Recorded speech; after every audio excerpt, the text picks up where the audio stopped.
お、結構軽い。2年保証説明書。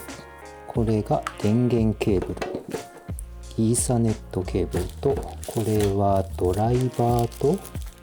ネジがいっぱい入ってる。でこれが私が今回我が家に新しく導入するナスですね。新しくというか、このナスっていうものを使うのが初めてでして、ね、ここがもうカバーになっていると。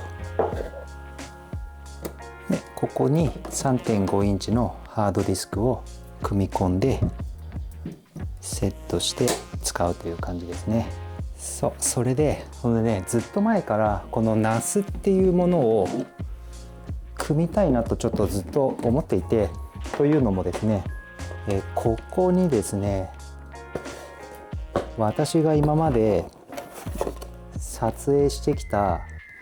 動画と写真のデータが全部ここに入っておりまして、これが料理動画とか今までのブログの動画とか、こっちはですねフォト、タイムラプス含め今まで撮ってきた写真が全部ここに入ってるんですけど、でなんでこれが外に出てるかっていうと、この前写真をいくつか取り出そうと思ってこのハードディスクをね Mac につなげたんですけど、なんか全然認識してくれなくって、でうんともすんとも言わなかったんで、いろいろ検索して調べて、やれることは全部やったんだけどどうしても認識しなかったんで、もう分解して、このケースネジが入ってるけど中にここ破いたら保証なくなりますよっていうところもちゃんと取って、でこれを分解して、で中身を取り出して、それでこの 3.5 インチのハードディスクを直接こうハードディスクに挿して、でこの USB でパソコンにつなげるっていう、なんかそういうコネクタみたいのがあるんですけど、これをつなげたらちゃんと認識して、でこっちのハードディスク自体は無事だったんですけど、それでこのハードディスク自体もバックアップを僕取ってないんですよ。いくつか一部分のデータはあったりするんですけど、こう全部のバックアップっていうのはないので、だからもうこれが壊れたら終わりなんですね。動画のデータとかもこれが壊れたらおしまいなんですよ。データが全部なくなっちゃうので、ずっとこうバックアップも取れる、レイドっていうのを組みたいなと思ってたんで、今回はこの NAS を用意して、でハードディスクもちゃんと買いまして、というのもこれ全部で写真と動画で 16TB 分のこれデータがあるんですね。それで 16TB 分のデータを NAS で RAID6 で組むとしたら、最低でもその2倍以上の容量が必要なので 32TB 分。そこで今回こっちの東芝の NAS 用のハードディスクっていうのが売っていて N300 シリーズっていうやつなんですけど、これの 16TB っていうサイズのものを4個買いまして、で合計で 64TB だから実質 32TB 分のデータを入れることができるんですけど、すでに 16TB はデータがあるので、残り 16TB 分くらいは追加で入れられるんじゃないかなと思いました。でこの NAS 用のハードディスクドライブがね結構高くってですね、1個54,800円とかだったかな、まあな値段がするんですけど、データが飛んだら終わりなので、しょうがないですかね。で他にも僕が買ったのは東芝ですけど、ウエスタンデジタルもこの WD レッドっていうなんかシリーズがあって、これが NAS 用のハードディスクドライブで、あとは C ゲートからもなんかアイアンウルフっていうやつが出てて、それも NAS 用でしたね。多分その3つくらいが主に手軽に手に入る NAS 用のハードディスクドライブだと思います。でまずはこれをちょっと開けてみよう。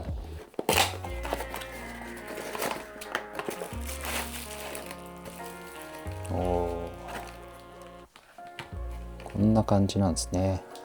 でこれをトレイを取り外して、あ、ネジね、ネジで留めるんですね。これでいいのかな。お、ぴったり。これは全部で 6箇所留めればいいのかな。 OK。 そしたらあとはこれを刺すだけ。お、気持ちいい。じゃあ続きもやっていきます。ちなみにこの DH4300 プラスはハードディスク1つあたり最大 30TB の容量まで対応しているので、ハードディスク全部で4つ入るので最大 120TB の容量まで対応しているということです。電源ケーブルとイーサネットケーブルを挿して電源オン。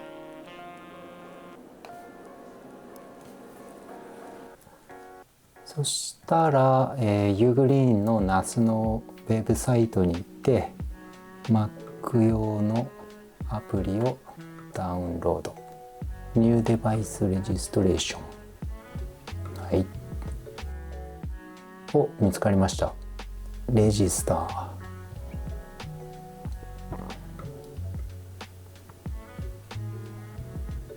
まあこれでいいよね。はい。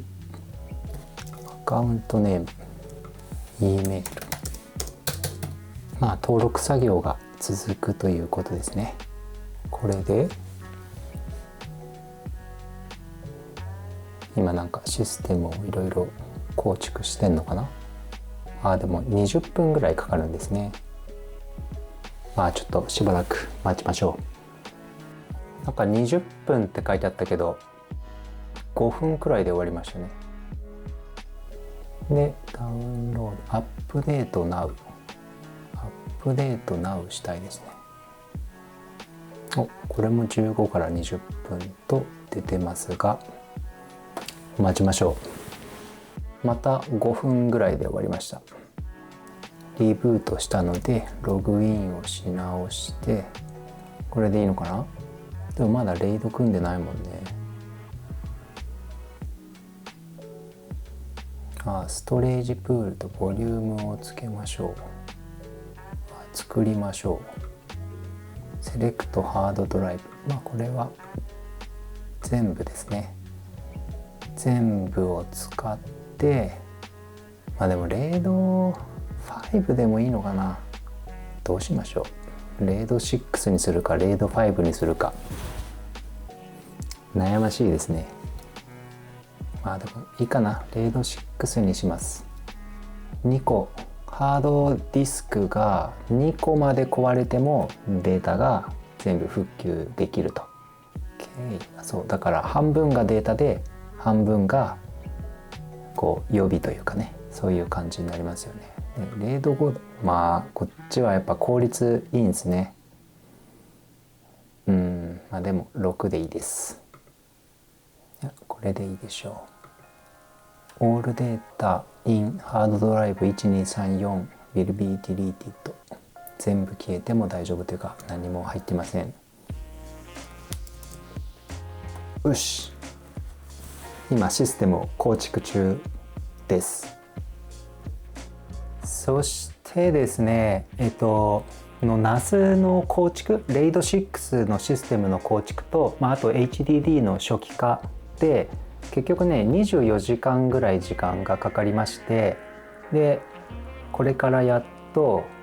データを移行していくっていう感じなんですが、ここを見るととりあえずねストレージプール1個だけ作って、でボリュームも1個でいいかなと思いました。で最初 EXT4 っていうやつで作ったんですけど、なんかいろいろ調べたらこのバター FS っていうやつの方が良さそうだったので、ちょっとこのボリュームだけ形式を変えて作り直しました。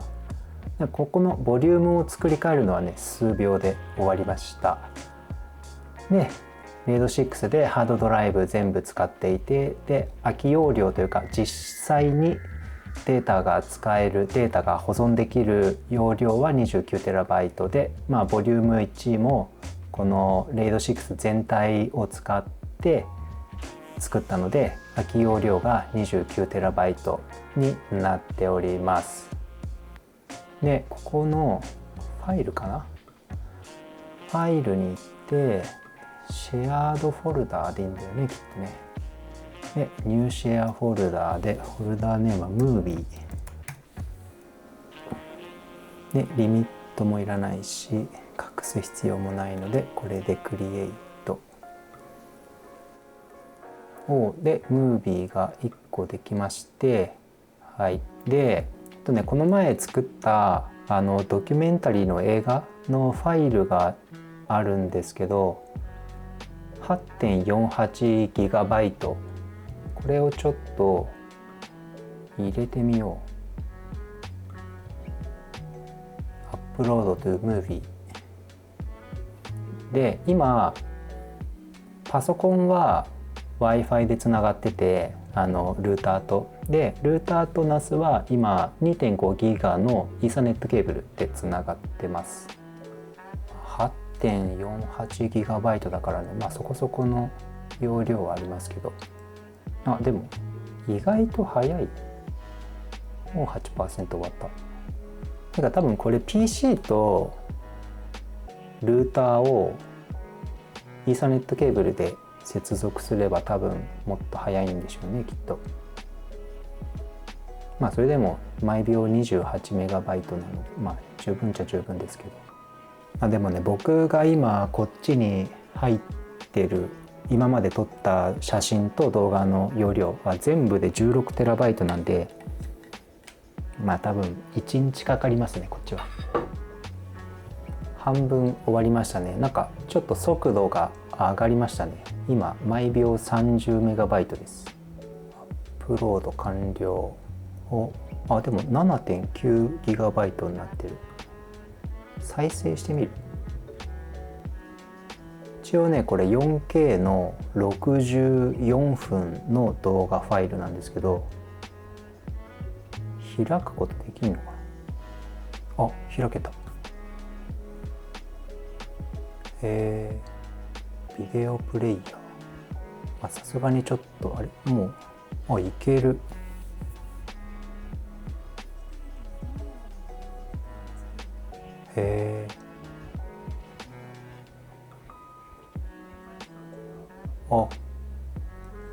早いっすね、結構。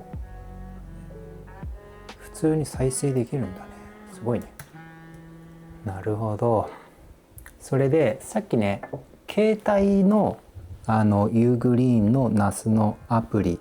もダウンロードしまして、でログインしてすぐ使えるようになったんですけど、これもねいろいろ見ることができて、温度とか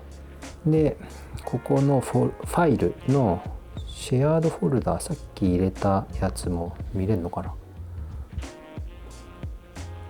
下地が完成したら見れる。しかもやっぱ結構早いんだね。人々はどのような理由で服を作り、横にもなるし、まとうのだろう。で家のちょっと上の方に、ちりめんを作ったり絹の織物をするのに、当然田舎なのでガチガチやってても大丈夫。本当にあれなんだね。自分でクラウドを自宅に置くみたいな、そういう感じなんですね。でラムとか、一応ねラムも 8GB あるので、だからあれなのかな、ファイルの転送とかもそこそこスピードがあるのかな。ハードディスクのそれぞれの温度低いですね。30度しかない。まだ。そしたらとりあえずこの 6TB の写真のデータを入れてみよう。多分ね明日の朝くらいまでかかるんじゃないかなって思うんですが、やっとですよ。この今までバックアップのない状態で保管していた大量の写真と動画のデータをこれから今組んだばっかりの RAID 6にボンボンぶち込んでいきますので、でも今のこの状態だとまだ 0% だしな。全部のデータ 16TB のデータは多分ね、あと1日2日3日くらいはかかりそうな感じはしますが、でもやっとですよ。ずっとやりたいと思ってたの、このレイドを組むっていうのはね。だってもうこっちのバックアップない状態のハードディスク、もうこれ壊れたら終わりなんで、ずっとやりたいと思ってたのやっとできてよかったです。一安心。まだデータ移行終わってないけど、レイド組むっていうのもね、なんか思ってたより簡単だったし、なんか選ぶだけだしね、こうポッポッポッと。でもどのレードにするかとか、レードもね0なのか1なのか5なのか6なのか10なのかとか、あとはハードディスクもどれを買うのかとか、結構、どれを買えばいいのかっていうのを調べたりとかする必要はあるんですけど、それでもかなりスムーズにレードの構築できたんじゃないかなと思います。気になる人は概要欄にリンク貼っておくのでチェックしてみてください。では。